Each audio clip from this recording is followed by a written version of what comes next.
The Gospel of John records a beautiful story about Jesus going way out of his way to talk to somebody about himself. And within this story, there's some great principles that we could learn from Jesus himself about evangelism, about sharing your story. So it starts off in John 4, talking about a Samaritan woman. It says, a woman from Samaria came to draw water at this well. Jesus said to her, "Give me a drink." So Jesus begins his conversation with kind of like a fishing line, kind of drawing her attention, drawing her curiosity. It was like throwing a baited line into fishing. It was to draw her curiosity, asking this woman for a drink. The reason it was curious was because Jews and Samaritans, they didn't get along. They weren't supposed to get along. In fact, here he is, this is weird, he's there asking her for a drink, talking to a Samaritan. But further, all good Jewish men, they knew better that they weren't supposed to be talking to a woman, let alone a Samaritan woman. Come on. Asking for a drink? Sheesh. So this was drawing her curiosity. In fact, we see in John 4, the rest that goes on, it says, the Samaritan woman said to him, "How is it that you, a Jew, ask me, a woman of Samaria, for a drink? For Jews have no dealings with Samaritans." And he continues to cultivate this conversation and continuing to make her curious. As we read on, he says in verse 10, Jesus answered her, saying, "If you knew the gift of God and who it is that is saying to you, 'Give me a drink,' you would have asked him, and he would have given you living water." Whoa. Well, she sort of pushes back a little bit, as many people will, little small arguments. And she goes, "Sir, you've got nothing to draw water with, and the well is deep. Like, where are you going to get this living water you speak of? Are you greater than our father Jacob?" Right? So here's the arguments pushing in. "He gave us this well and drank from it himself, as did his sons and livestock." Basically, it's like saying, who are you? Who do you think you are? What are you talking about? What are you saying? And it says he stays the course. He just continues on his course, and he's focused on himself. In fact, he presses in and he says to her, "Everyone who drinks of this water, well, you're going to be thirsty again.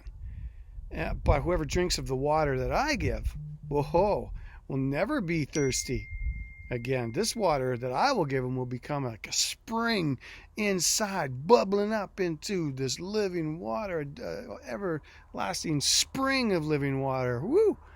And she's like, "Whoa, give me some of this water so that I will not be thirsty or have to come here to draw water." So she's kind of like, she's drawn to this idea of her not having to come. Like, it's physical. She doesn't quite understand it, but he's pressing in. He's pushing some buttons, and now he goes in like saying, "Okay, tuck your toes in, basically, because here I come. You asked for it." And so he really goes in. And I remember doing this in my last year of high school. I quit drugs. I quit all that stuff. I'd given my life to Jesus. I was full on wanting to be an ambassador for him, an emissary for him, and just being out there for him. And so I would do this same kind of principles. I would stir up curiosity, throw out the line, so to speak, see if the fish would bite, so to speak. And there was this one gal who was asking me a question one time. She said, "How come you're always so happy? I thought you quit drugs." I said, "Yeah, no, I got something far greater. I'll tell you about it sometime." "Oh, tell me now," she says. Rather than jumping on it, for whatever reason, at that time I thought, no, I'll just play this like, playing a fish. I'll just hold on. I said, "I'll tell you tomorrow." That sparked her curiosity. She was like, But the next morning she came and she asked me again. "So tell me, what is it that you have? What is it that you're talking about? I want it." And I said, "Well, I don't know if you'd want it. It is something that's pretty amazing, but I'm not sure you'd want it." "I do want it," she said. So We met again next day. I told her more. It was basically, like I said, tuck your toes in, here I come. Told her about the gospel, and it reminded me where Jesus kind of just told her plainly. He ends up telling that lady, Jesus said, go call your husband, come here. And the woman's like, oh, I don't have a husband. And he's like, okay, I'm coming in. Oh, no, you don't have a husband. You've actually had 5 husbands, and the one you're living with is not your own. Boom, he kind of calls her out on this a little bit. And so what you've said is true, he says. So she pushes back a little bit again, starts an argument or a distraction just about the place of worship. Is it, our fathers say worship on this mountain, you guys say worship there in Jerusalem. Jesus is not distracted by the arguments. He's not distracted by the flashes up of other things. He draws attention back to himself, and that's what we got to do in our conversations with people. Not get distracted, because Jesus is the hinge. Always remember that. He's the key. Always try to draw people back to Jesus and the conversation back to Jesus. Don't get led down those funny little bunny trails, arguments over theology that can't really be answered, or, just they're distractions. Stay focused on bringing Jesus into the conversation and keeping him there. So the woman says, sir, I perceive that you're a prophet. And she tries the distraction tactic about the women, about the mountains and all this stuff. But he says this, lady, the hour's coming and is now here where we will not worship on a mountain or anything like that. It's not about the place. God is spirit, and he is seeking. He says the Father is seeking worshipers. That's key. Who will worship him in spirit and truth. Wow. Noting that the Father is seeking that person that you're talking to is really important. Religion is God's, religion is man seeking God, or man reaching up to God. Christianity is God reaching down to man, or God seeking man. It's hugely different. And the woman in the story says, well, when Messiah comes, he'll tell us everything. He'll straighten it all out. I don't got time for this. And that's when Jesus reveals who he is, and he says, the one who speaks to you, I am he. She tried to dismiss him, but he presses in. Jesus reveals himself, the first time publicly, he reveals himself to this lowly woman of Samaria. She's divorced, she's an outcast, and that's who he chooses to tell.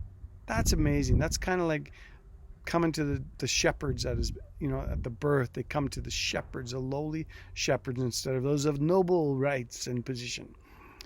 And it says then the disciples kind of came back. They marveled that he's talking to a woman, and a Samaritan woman at that. But nobody says, what are you doing here? Nobody asks the questions. The woman goes back to her hometown and tells everybody what happened. It was amazing. This changed person starts to tell everybody, and that's the whole point of the good news being spread one by one. You tell people when you're changed. The woman says, it says that she left her water jar. Her water jar was her whole identity. Right? This is who she was, coming here in the afternoon to this well. She left it because she left her old identity back there and went on with Christ in a new way. And she told everybody, and the whole town came out to see him. This is what real evangelism is like. So again, he cracks open her curiosity with something of shared values. Water. He talks to her about water. He continues his course. He's not distracted by the bunny trails. Just continues. He cultivates that conversation by capturing the need of her heart. You are looking for a man, and that man is not of human flesh. It is God himself. That's what you're really looking for, and he's seeking you. And then he convinced her of his own character. Basically, he's saying who he is, and that's what also we got to do. Convince people of who he is. Remember, behind every question is a questioner, and his whole focus in that conversation was himself. Our whole focus needs to be Jesus. Don't get distracted.